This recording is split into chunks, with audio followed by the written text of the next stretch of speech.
nostra privacitat és una prioritat, ja que pot afectar el nostre futur. Considerem que la nostra empremta digital és molt difícil d'esborrar i pot condicionar-nos les nostres oportunitats en el futur, en diferents àmbits. El manifest és un recull d'idees sobre tot el que comporta el món digital i tot el que ens afecta directament, en especial als infants i adolescents.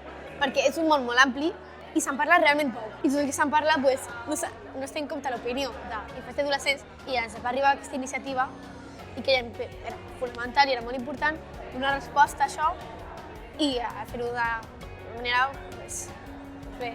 La formació és essencial per desenvolupar-nos en el món digital i tot i que som conscients de que s'està donant formació als centres educatius, considerem que no és suficient. Hem parlat amb tota la classe, amb altres instituts i escoles i els nostres professors i hem decidit preguntes i què volem fer perquè puguem que sigui més segur. Quan ja vam tenir tot el manifest redactat, vam començar a plantejar com seria aquest acte, vam plantejar els ponents, vam plantejar l'espai i vam plantejar d'altres coses. I jo personalment estic molt satisfeta i estic molt orgullosa de tot el treball que hem fet i el producte que ha sorgit al final. I que així a veure si podem aconseguir que les xarxes d'avui en dia siguin més segures i més inclusives per tothom.